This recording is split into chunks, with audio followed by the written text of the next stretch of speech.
Hello friends. आप सबको मेरा प्यार भरा नमस्कार और आप सबका स्वागत है इस चैनल ग्रोथ विद अमित में। फ्रेंड्स, आज हम उन सेक्टर्स के बारे में बात करेंगे जो सेक्टर्स आज से 5 से 10 साल के अंदर बहुत ही अच्छा परफॉर्म कर सकते हैं और एज ए इन्वेस्टर आपको बहुत अच्छा आने वाले टाइम में रिटर्न दे सकते हैं। तो कुछ एक सेक्टर ऐसे होते हैं कि देखिए जिसपे कि गवर्नमेंट का पुश होता है। जैसे कि आजकल के टाइम में अगर आप देखो तो ईवी पे गवर्नमेंट का पुश है, ग्रीन एनर्जी पे पुश है। उसके बाद किसी देश की डेमोग्राफी देखी जाती है कि वहाँ की पब्लिक का झुकाव किस तरफ है। तो जैसे इंडिया में जो मिडिल क्लास पब्लिक है वो बहुत ज़्यादा है, तो टीवी, फ्रिज, एसी इन सब की तरफ जैसे लोग बहुत खरीदारी करते हैं और क्या-क्या जैसे चीज़ें हैं। तो डेमोग्राफी को देख के एक सेक्टर का पता लगता है कि आने वाले टाइम में कौन-सा सेक्टर आगे मूव कर सकता है। उसके बाद ये देखा जाता है कि जैसे रोड इंफ्रास्ट्रक्चर और ये सब चीज़ों पे कितना काम हो रहा है। तो इंडिया, आपको पता है, इंडिया ने इस पे काफ़ी खर्चा किया है और आने वाले टाइम में ये नेटवर्क जो है रोड कंस्ट्रक्शन का, रेलवे का, मेट्रो का, ये सब लगातार बढ़ता जा रहा है। तो इंफ्रास्ट्रक्चर की जो कंपनियाँ हैं, आने वाले टाइम में उन पे एक फ़ोकस होना चाहिए। उसके बाद गवर्नमेंट का फ़ोकस डिफेंस सेक्टर की तरफ भी थोड़ा बहुत हो रहा है कि आप देख रहे हो कि हमारे आस-पास में जैसे चाइना, पाकिस्तान और आजकल बांग्लादेश से भी उतने अच्छे रिश्ते नहीं हैं। तो इन सब चीज़ों को देखते हुए डिफेंस सेक्टर की तरफ भी गवर्नमेंट का ज़्यादा फ़ोकस है और इसमें जो कंपनियाँ हैं, वो अच्छा बेनिफिट ले सकती हैं। प्लस में अभी जो प्राइवेट और प्लस में पब्लिक कोलैबोरेशन हो रहा है इन कंपनियों में, तो उसकी वजह से एक्सपोर्ट पे भी ध्यान जा रहा है धीरे-धीरे। और इंडिया अपने देश में जो है, वो तो अपने देश के लिए तो हथियार और मिसाइल्स और जो है टेक्नोलॉजी वो बना ही रही है, बट वो दूसरे देशों के लिए भी ये चीज़ें बना रही हैं। तो इनका जो है एक्सपोर्ट पे भी थोड़ा-सा ध्यान है, तो इसलिए ये सेक्टर जो है ये भी आने वाले टाइम में ग्रो कर सकता है। ये सब चीज़ें जो है देखते हुए हमें धीरे-धीरे ये समझना चाहिए कि गवर्नमेंट का पुश किस तरफ है, पब्लिक का झुकाव किस तरफ है और गवर्नमेंट की स्पेंडिंग कहाँ जा रही है। आईटी सेक्टर जैसे हो गया, आईटी सेक्टर का रोल एक बहुत ज़्यादा होता जा रहा है, क्योंकि देखिए इंडिया जो है डिजिटली ट्रांसफ़ॉर्म हो रहा है। आप जहाँ भी देखेंगे यूपीआई पेमेंट हो रही है, फ़ोन पे से पेटीएम से पेमेंट हो रही है।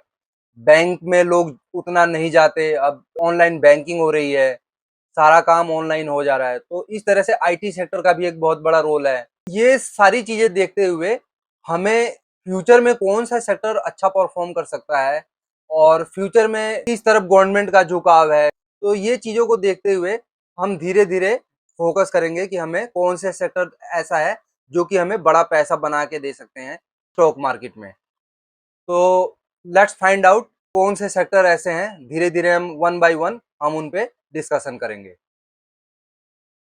तो इसमें जो पहला सेक्टर है वो green energy and renewable sector है। देखिए इंडियन गवर्नमेंट का टारगेट है कि 2070 तक इंडिया को net zero carbon emission country एक तरह से बनाना है। यानी इसमें सबसे ज़्यादा जो सोलर पावर हो गया, विंड पावर, हाइड्रो पावर, इनकी तरफ जो है गवर्नमेंट का पुश है और ये जो है सेक्टर, इन पे काफ़ी इन्वेस्टमेंट भी हो रहा है।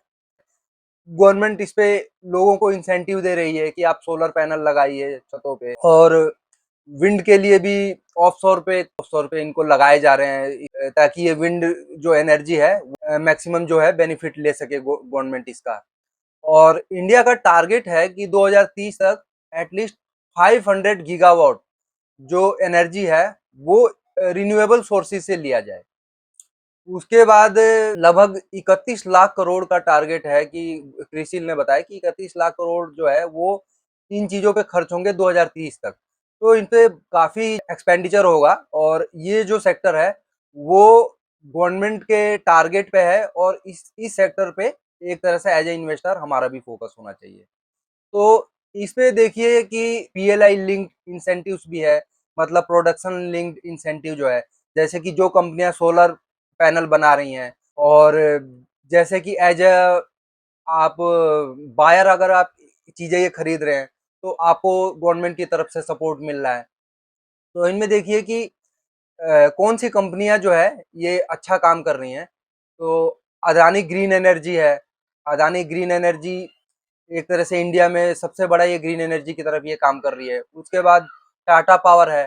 टाटा पावर जो पहले कोल पे ज़्यादा इनका ध्यान था, अब ये धीरे-धीरे कोल से हट के सोलर की तरफ और ये सब की तरफ, पावर की तरफ ज़्यादा इनका ध्यान आ रहा है। ऐसे ही जेएसडब्ल्यू एनर्जी है। तो एनटीपीसी हो गया, एनटीपीसी ग्रीन हो गया है। तो इन कंपनियों की तरफ अब एज ए इन्वेस्टर आपका थोड़ा-सा ध्यान होना चाहिए। फ्रेंड, जो सेकंड सेक्टर है वो आईटी एंड डिजिटल सर्विसेज हो गया। इनकी तरफ आपका ध्यान होना चाहिए एज ए इन्वेस्टर। क्योंकि देखिए जो आईटी है, आईटी कंपनियां और ये क्लाउड कंप्यूटिंग पे ध्यान दे रही हैं। क्लाउड कंप्यूटिंग हो गया, साइबर सिक्योरिटी हो गया, एआई हो गया, आर्टिफिशियल इंटेलिजेंस हो गया। उसके अलावा डिजिटली ट्रांसफॉर्म हो रहा है जैसे देश कि पेमेंट जो है वो सारा यूपीआई के थ्रू, बैंकिंग जो है वो यूपीआई के मतलब यूपीआई पे ये सब जोर दे रहे हैं। तो डिजिटली ट्रांसफॉर्म हो रहा है पूरा देश। हर किसी के हाथ में मोबाइल है। मैक्सिमम लोगों के पास मोबाइल होने की वजह से वो ऑनलाइन चीज़ें मंगाते हैं। तो ये सब जो है डिजिटल मतलब सब कुछ हो रहा है। तो जो है ये सबसे एक अच्छा सेक्टर आने वाले टाइम में और साबित हो सकता है। इसमें देखिए जो ग्रोथ जो ला रहे हैं वो क्या है कि एआई है, आर्टिफिशियल इंटेलिजेंस है। आप कुछ भी छोटे से छोटा, बड़े से बड़ा आप कुछ बनाना चाहते हैं, कुछ वो प्रोजेक्ट का काम कुछ भी है, एआई आपको मिनटों में कर देगा। चैट जीपीटी हो गया, उससे आप देखिए काम कितना फास्ट हो गया है। तो डिजिटली जो है वो जिस हिसाब से चीज़ें बदल रही हैं, तो ये जो सेक्टर है आगे आने वाले टाइम में अच्छा परफ़ॉर्म कर सकता है। जैसे टीसीएस हो गई, कि ये वर्ल्ड में सबसे अच्छी कंपनी मानी जाती है और इनका आईटी में सबसे अच्छा काम है। एआई पे सबसे अच्छा काम है। उसके बाद विप्रो हो गया। विप्रो का जो है मेन साइबर सिक्योरिटीज़ में और डिजिटल ट्रांसफ़ॉर्मेशन में अच्छा फ़ोकस है। फिर इन्फोसिस है। इन्फोसिस भी डिजिटली काफ़ी हेवीली काम कर रहा है। एचसीएल टेक्नोलॉजी है, जो कि रिसर्च एंड डेवलपमेंट में अच्छा काम कर रही है। तो ये सब जो कंपनियां हैं, इन पे आपका फोकस होना चाहिए। फ्रेंड्स, उसके बाद जो थर्ड सेक्टर है वो ईवी सेक्टर है, इलेक्ट्रिकल व्हीकल सेक्टर। और इसमें जो भी कंपनियां हैं वो काफ़ी तेज़ी से एक्सपैंड कर रही हैं, क्योंकि ग्लोबल वार्मिंग के चलते गवर्नमेंट का पुश भी है। अब फेम 2 हो गया, फेम 3 हो गया, faster adoption towards electrical vehicles. तो ये जो है इसको गवर्नमेंट पुश कर रही है और इसके तहत आपको मतलब जो है सब्सिडीज भी मिल रही है गाड़ियों पे, ईवी गाड़ियों पे, और ईवी को पुश मिल रहा है। दूसरा क्या है कि पेट्रोल और डीजल के कॉस्ट बढ़ने की वजह से भी लोग ईवी की तरफ थोड़ा ज़्यादा ध्यान दे रहे हैं। दूसरे जैसे ये आप राज्यों में देखेंगे, दिल्ली में और कई जगह, तो जो चार्जिंग स्टेशंस हैं वो लगातार बनते जा रहे हैं। इसकी वजह से ईवी को पुश मिल रहा है। आने वाला टाइम में जो ईवी सेक्टर है वो 40 से 45% सीएजीआर की रेट से ग्रो कर सकता है। 40 टू 45% सीएजीआर की रेट से आने वाले टाइम में 2030 तक बता रहे हैं कि ये इतनी इस स्पीड से अभी भी ग्रो कर रहा है और आने वाले टाइम में ये ग्रो कर सकता है। तो आपका जो है फोकस ईवी की तरफ होना ही चाहिए। और ईवी में देखिए जो कंपनियां अच्छा काम कर रही हैं उनमें टाटा मोटर्स है। टाटा मोटर्स पंच ईवी लेके आई थी, और नेक्सन ईवी, इसकी सेल काफ़ी है। लगभग इस टाइम टाटा मोटर्स का ईवी का जो है 60 टू 70% मार्केट शेयर है इंडिया में। उसके बाद अगर टू व्हीलर्स में आप जाओगे, हीरो होगी और टीवीएस होगी, टीवीएस मोटर, प्लस में ओला इलेक्ट्रिक भी काफ़ी अच्छा काम कर रही है स्कूटी वगैरह में। फिर जो बसेस हैं, बसेस बनाने में ओलेक्ट्रा ग्रीन टेक है। ओलेक्ट्रा ग्रीन टेक की बसें इंडिया में काफ़ी चल रही है, ईवी वाली गाड़ियाँ बना रहे हैं। तो उसके बाद आपका ये तिपहिया और ये सब भी कुछ एक गाड़ियाँ आने वाली हैं इसमें। तो ईवी सेक्टर की तरफ जो है वो पब्लिक का भी पुश है, गवर्नमेंट का भी पुश है, और इवन वर्ल्ड की तरफ से भी आप देखिए तो टेस्ला जो है, टेस्ला भी ईवी की सारी गाड़ियाँ बनाता है। तो ईवी सेक्टर पे हमारा खास ध्यान होना चाहिए। फिर जो कंपनियां ईवी के लिए बैटरीज वगैरह बना रही हैं, इसमें एक्साइड इंडस्ट्रीज हो गया, अमारा राजा बैटरी हो गई, तो ये सब कंपनियों पे भी आपका फोकस होना चाहिए जो कि ईवी रिलेटेड बैटरीज पे काम कर रही हैं, लिथियम आयन बैटरीज पे काम कर रही हैं। तो ये भी कंपनियां फोकस में होनी चाहिए और पर्टिकुलर ये सेक्टर भी आपके फोकस में होना चाहिए एज ए इन्वेस्टर। फ्रेंड, जो फोर्थ सेक्टर है वो है health care and pharma sector हो गया, एक तरह से pharma and health care sector. तो इस पे आपका फोकस क्यों होना चाहिए? क्योंकि कोविड के बाद से आप देखिए बीमारियां कितनी तेजी से बढ़ रही हैं देश में या कहीं भी पूरे वर्ल्ड में भी। इंडिया का जेनरिक्स में 20% कंट्रीब्यूशन है, मतलब जो वर्ल्ड की टोटल जेनरिक दवाइयां बनती है वो 20% इंडिया ही बनाता है। और 60% वैक्सीन जो है वो इंडिया में बनती हैं। तो जो इंडिया जो है एक तरह से फार्मा हब है और मेडिसिन में काफ़ी अच्छी तरह से ये ग्रोथ करता जा रहा है। एपीआई जो है अब इंडिया में काफ़ी बनने लगा है, पहले चाइना में ही ज़्यादातर एपीआई जो है बनते थे। एपीआई कहते हैं एक्टिव फार्मास्यूटिकल इंग्रेडिएंट्स, जो कि देसी अगर भाषा में बोला जाए तो उसको हम सॉल्ट कहते हैं कि ये इस पर्टिकुलर सॉल्ट की मेडिसिन है। तो ये जो है मतलब फार्मा सेक्टर भी आने वाले टाइम में काफ़ी ग्रो करने वाला है। और अभी जो है 50 बिलियन के अराउंड इसका फार्मा सेक्टर जो है टोटल इंडिया में इसका ग्रोथ है, जो कि आने वाले 2030 तक ये 30 बिलियन डॉलर के अराउंड इसका एक्सपोजर पहुंच जाएगा। तो ये सेक्टर भी आने वाले टाइम में काफ़ी ग्रो करने वाला है। आप देख रहे हो कि इंडिया में एजिंग पॉपुलेशन बढ़ती जा रही है। तो एजिंग पॉपुलेशन का मतलब है कि जो बीमारियां भी हैं वो भी बढ़ेंगी। प्लस में आप देख रहे हो जो गंभीर बीमारियां बीमारियां हैं उसके मामले कितने बढ़ते जा रहे हैं। हार्ट अटैक्स, डायबिटीज और तमाम तरह की बीमारियां बढ़ती जा रही हैं, कैंसर वैंसर ये सब। तो इस पे जो है खर्चा बहुत ज़्यादा मतलब आने वाला है। गवर्नमेंट की तरफ से भी कुछ एक स्कीम चली है, जैसे आयुष्मान भारत।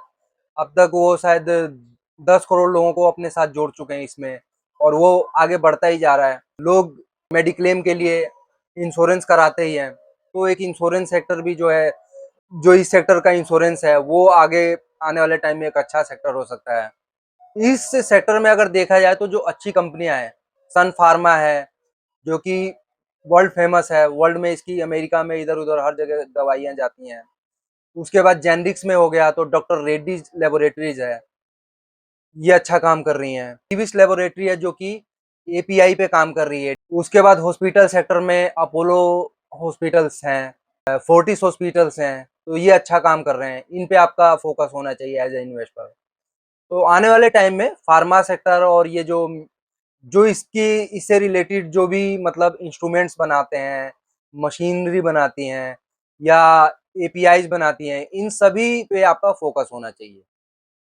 फ्रेंड्स, उसके बाद जो फिफ्थ सेक्टर है या नेक्स्ट सेक्टर है वो इंफ्रास्ट्रक्चर एंड गुड्स सेक्टर हो गया। तो इसकी तरफ आपका फोकस क्यों होना चाहिए? क्योंकि देखिए कोई भी देश तभी ग्रोथ कर सकता है जब उसका इंफ्रास्ट्रक्चर, रोड वगैरह, मेट्रो कनेक्टिविटी, रेल कनेक्टिविटी, ये सारी चीज़ें एक अच्छी तरह से हो, ताकि उनके गुड्स को टाइम पे पहुँचाया जा सके एक जगह से दूसरे जगह, एक राज्य से दूसरे राज्य, और शहरों को गाँवों से जोड़ा जाए, ताकि अनाज हो गए या दूध व वगैरह हो गया, ये टाइमली मतलब वहाँ पे बिना इन ये चीज़ें खराब हुए टाइमली ये पहुँच पाएँ, और इन चीज़ों का कॉस्ट रिडक्शन मतलब एक किया जा सके। तो कोई भी देश तभी ग्रो कर सकता है।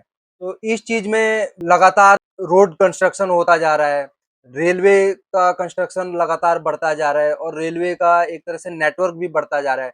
ऐसे ही मेट्रो का नेटवर्क बढ़ता जा रहा है। मेट्रो देखिए जैसे दिल्ली, नोएडा, गुड़गाँव, उसके बाद कहाँ-कहाँ नहीं बढ़ी है, लखनऊ, गुजरात, मतलब डिफरेंट सेक्टर, और ये बढ़ता ही जा रहा है, इसका जो नेटवर्क है वो बढ़ता ही जा रहा है।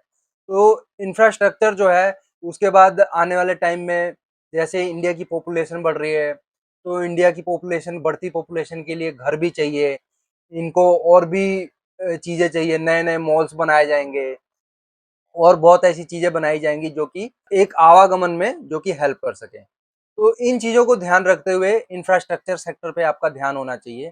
और इसमें जो कंपनियाँ काम कर रही है, गवर्नमेंट की तरफ से भी देखिए जो बजट था उसमें लगभग 11.1 लाख करोड़ का बजट खाली इंफ्रास्ट्रक्चर की तरफ गया था, मतलब इंफ्रास्ट्रक्चर सेक्टर को पुश करने के लिए।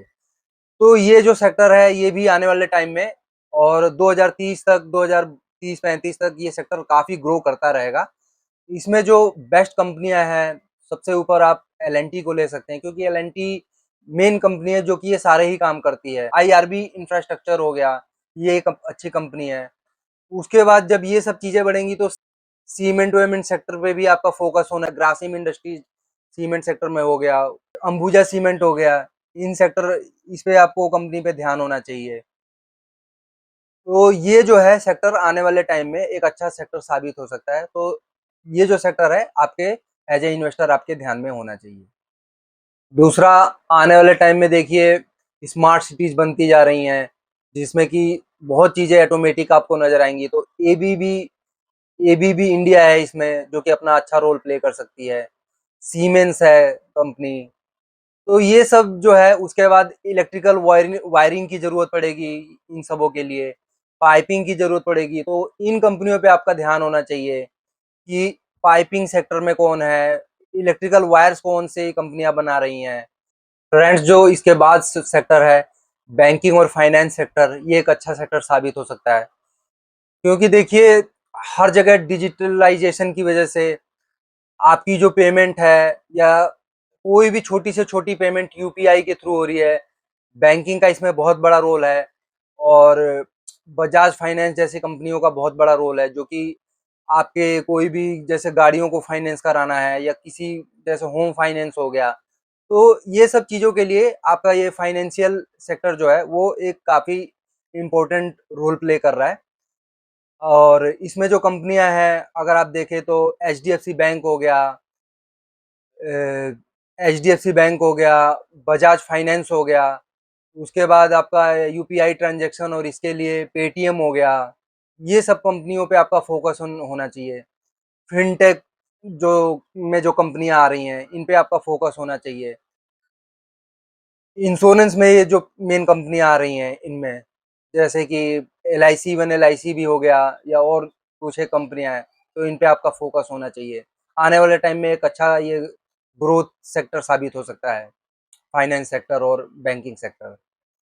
क्योंकि अब देखिए क्या है, लोग बैंकों में फिजिकली नहीं जाते, अब जो भी है ऑनलाइन ट्रांजैक्शन हो रहा है और सब कुछ पेमेंट ऑनलाइन हो रही है, तो बैंकों के पास काफ़ी अच्छा पैसा आ जाता है उनको एक लोन देने के लिए और बाकी चीज़ों के लिए।